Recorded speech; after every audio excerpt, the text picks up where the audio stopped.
Assalamualaikum warahmatullahi wabarakatuh.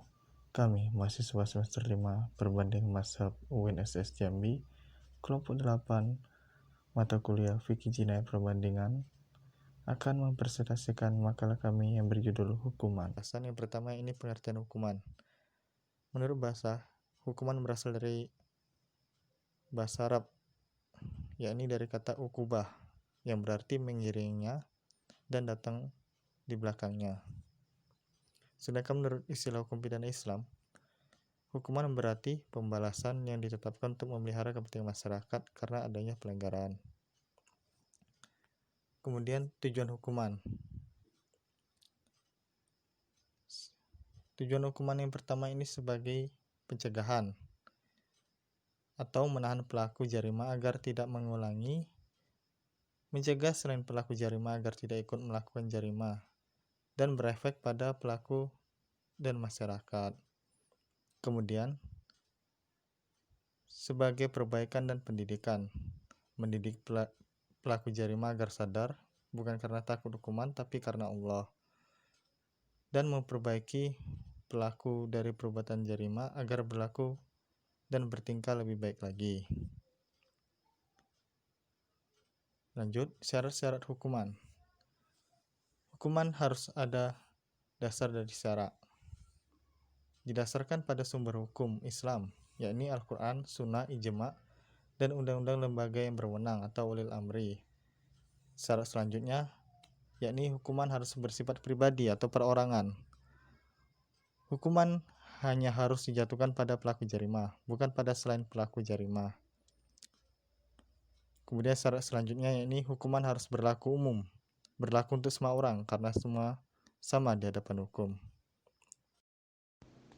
D. Macam-macam hukuman. 1. Hukuman berdasarkan pertalian satu hukuman dengan lainnya. Ada 4.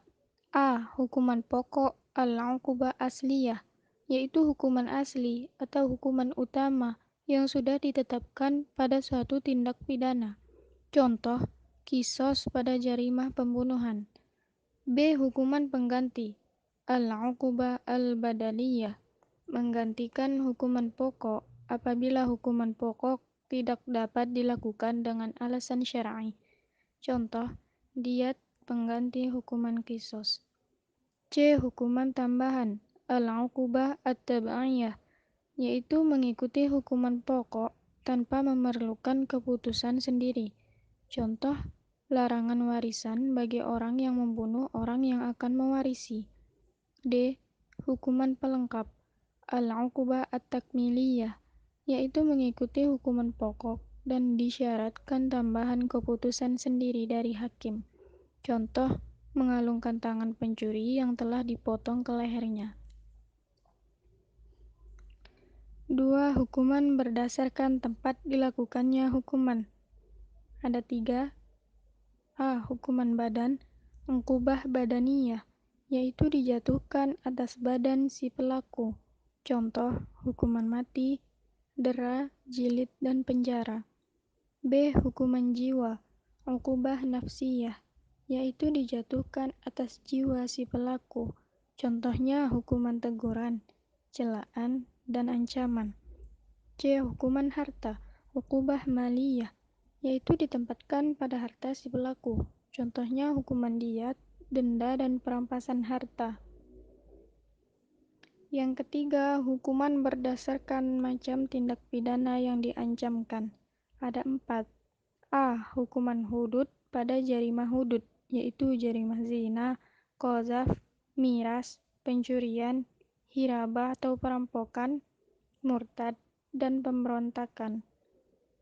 B. Hukuman kisos diat, yaitu pada jarimah kisos dan diat, seperti pada jarimah pembunuhan sengaja, pembunuhan semi sengaja, pembunuhan tidak sengaja, penganiayaan sengaja, dan penganiayaan tidak sengaja.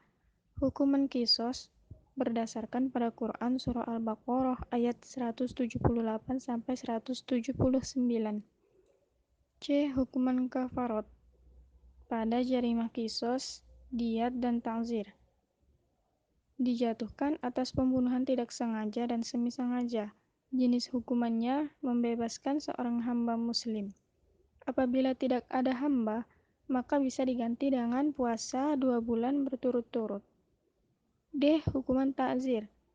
Pada jarimah ta'zir sangat banyak karena mencakup perbuatan maksiat yang hukumnya belum ditentukan oleh syara dan diserahkan pada ulil amri atau lembaga yang berwenang.